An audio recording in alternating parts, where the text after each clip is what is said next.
Un saludo fraternal en Cristo resucitado, hermanas y hermanos. Estamos en el quinto domingo del tiempo de la Pascua del Señor. En este quinto domingo de la Pascua del Señor se nos propone para nuestra consideración el texto del Evangelio según San Juan, en el capítulo número 14, versículos del 1 al 12. En este texto encontramos de entrada una serie de invitaciones o notificaciones de Jesucristo nuestro Señor. Y la primera de las invitaciones que Jesús nos hace en su Evangelio es a no perder la paz. No pierdan la paz, nos dice el Señor. El Señor sabe de nuestra psicología, sabe de nuestra condición humana, que tiene una tendencia a perder la paz. Es interesante que Jesús nos diga que no debemos perder la paz. Por una parte, porque pareciera que con ello está indicando que la paz es algo que nos da con la gracia bautismal, pero que a medida el tiempo va avanzando en nosotros y vamos experimentando, viviendo diversas situaciones, vamos perdiendo esa paz. Hay aquí pues una invitación al santo abandono, a la confianza en Él, pase lo que pase, porque en último término, la última palabra siempre la tiene Él.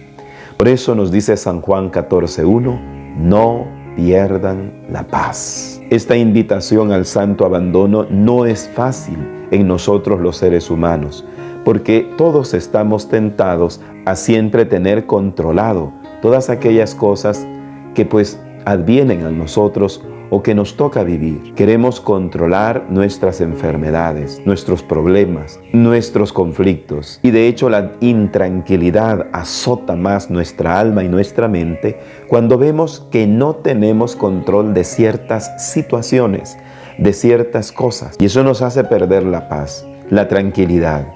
Pero a veces no nos damos cuenta que es precisamente en esas circunstancias, cuando no podemos tener todo bajo control, que podemos dejarle espacio a la capacidad de Dios. De hecho, lo que no podemos hacer nosotros es lo que puede hacer Dios. Por eso es necesario guardar la paz. Hace años tuve la oportunidad de leer a uno de los autores clásicos en la espiritualidad y en la literatura. Me refiero a Moller. En su vasta obra sobre cristianismo y literatura, cuando toca el tema, por ejemplo, de Lourdes, el santuario mariano de los enfermos, quizás el más visitado, mejor dicho, en el mundo por los enfermos, dice que el gran milagro de Lourdes no es que todos los enfermos que llegan allí a ese santuario pues se sanen. El gran milagro no es que todos los enfermos que lleguen allí se sanen de su enfermedad física. El gran milagro es que muchos de los que no se sanan siguen teniendo una gran fe e incluso aumenta considerablemente esa confianza y esa paz en el Señor, en la Virgen María. Este es el gran milagro de Lourdes entonces. No es la sanidad del cuerpo, sino sobre todo la paz del corazón. Esa paz que solamente puede provenir de Dios. Por eso Jesús dice hoy, no pierdan la paz. Porque perder la paz es también, en último término, perder la fuerza del espíritu, que muchas veces la necesitamos sobre todo para afrontar las situaciones más difíciles que a todos, tarde o temprano, nos toca afrontar. Por eso el gran obispo de Hipona decía, cuando tú tengas una dificultad o un problema, no le pidas al Señor que te quite ese problema, sino que pídele más bien la fortaleza necesaria que necesitas para afrontarlo. Ahora bien, pero también Jesucristo, hoy en el texto de San Juan capítulo 14, versículo 1 y siguientes, no solamente nos dice que no perdamos la paz, sino que también nos da una clave para no perder la paz. Y esta es la fe, creer en Él. Crean en Dios y crean también en mí, dice Jesús. Esto es así porque para abandonarnos en Dios, para no perder la paz, antes hemos de creer en Dios, creerle a Él. Por eso Jesús nos lanza esa invitación también. Crean en Dios y crean también en mí. Todos los grandes milagros que nos atestiguan la Sagrada Escritura tienen una primera vertiente, y no lo vamos a negar, es el poder misericordioso de Dios. Pero también tienen podríamos decirlo de algún modo, una segunda fuente, y es el hecho de la fe de aquel que busca esa bendición y ese milagro de Dios. Este creer en Dios es tan importante porque de lo contrario perdemos el fundamento de nuestro creer también en nosotros mismos. Hoy abundan, no solamente en libros, sino también en videos, los famosos motivadores, que son personas que, pues, de algún modo u otro, a veces hacen mucho bien, pero otras veces hacen también mucho mal, porque la motivación principal se basa en creer en nosotros mismos. Tú puedes hacer esto, tú puedes hacer lo otro, es tu esfuerzo, si te esfuerzas, lograrás esto, aquello otro. Y si bien es cierto, hay que poner de nuestro empeño, pero no hay que olvidar que el fundamento de creer en nosotros mismos es creer antes en Dios. Porque cuando creo en Dios, me logro ver como debo de verme. Y creo en mí porque antes he creído también en Dios. Y creo oportuna y adecuadamente en mí, sin excesos y sin frustración, con una mirada más auténtica, porque antes he creído en Dios y creyendo en Él sé creer en mí. Siempre me ha impactado el texto del Éxodo capítulo 3, versículo 15. Cuando Moisés, por ejemplo, no termina de creer que él puede ser el libertador de Israel. Pero Dios le dice: he oído el clamor de mi pueblo, su clamor llega hasta mí, y tú irás donde el faraón. Pero ¿cómo voy a ir yo? ¿Qué le voy a decir? Y Dios insiste: tú vas a ir a liberar a mi pueblo. Incluso hay un momento en donde Moisés le dice al Señor: Señor, pero es que yo soy tartamudo, yo no sé hablar. Ahí tienes, le dice el Señor, a tu hermano, Aarón, él irá contigo. Entonces, una vez Moisés le cree a Dios, comienza también a creer en sí mismo. Ya sabemos el resto de la historia. También me llama en este sentido mucho el texto de Jeremías en el capítulo número 1. Jeremías no cree en sí mismo en un primer momento. Es más, se fija más en lo que le hace falta, no en lo que tiene. Se fija que su juventud, en lugar de ser una oportunidad, piensa que su juventud es un obstáculo para poder ejercer la misión que Dios le está pidiendo, y llega a decirle a Dios: pero yo soy un muchacho. Y el Señor, en eso mismo que Jeremías ve una limitante, el Señor ve una oportunidad de manifestación de su poder y de su gracia. No digas soy un muchacho, porque a donde yo te envíe tú irás, y lo que yo te diga que edifiques, edificarás, destruirás y plantarás.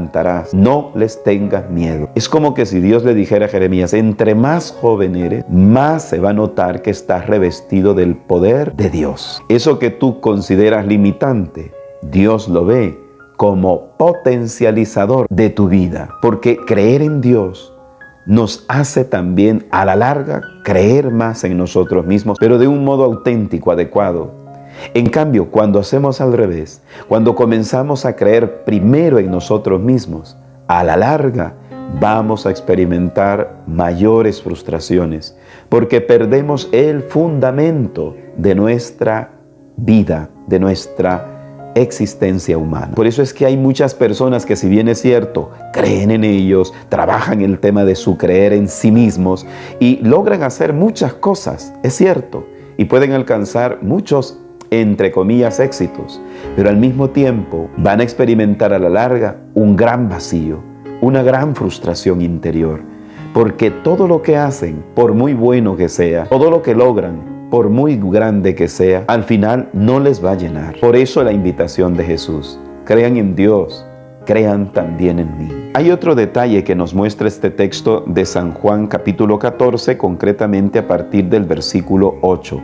Y es cuando el discípulo Felipe le dice al Señor: Señor, muéstranos al Padre y eso nos basta. A lo cual Jesús responde: Felipe, ¿tanto tiempo hace que estoy con ustedes y todavía no me conoces? Quien me ha visto a mí ha visto al Padre. Entonces, ¿por qué dices, muéstranos al Padre? Quien me ha visto a mí, dice Jesús, ha visto al Padre. Jesús manifiesta, revela al Padre de los cielos. Aunque hay que decir que a Felipe le cuesta trabajo comprender eso. Aunque con la explicación de Jesús, al final, Felipe logra captar el mensaje de Cristo. Es maravillosa esta escena, porque Jesús afirma que Él es la manifestación del Padre misericordioso, amoroso. Es la manifestación de ese Padre que nos lleva hacia la verdad, hacia el bien auténtico. Esto nos hace preguntarnos a cada uno de nosotros, ¿y yo, en mi vida, en mis gestos, en mi manera de manejarme como ser humano, como padre, como madre, como esposo, como esposa, como hijo, como hija, qué estoy manifestando? ¿Estoy manifestando también como Cristo esa presencia de Dios Padre? ¿Estoy manifestando ese amor, esa ternura? ¿Estoy manifestando esa verdad, esa bondad que procede de Dios? ¿Qué es lo que manifiesto? A veces probablemente, si nos damos cuenta y si hacemos un examen muy concienzudo, vamos a advertir que lo que estamos manifestando son nuestras heridas, que lo que estamos manifestando son nuestros propios miedos, que lo que estamos manifestando es ese espíritu maligno que quizás está tomando posesión de nuestra mente y de nuestro espíritu.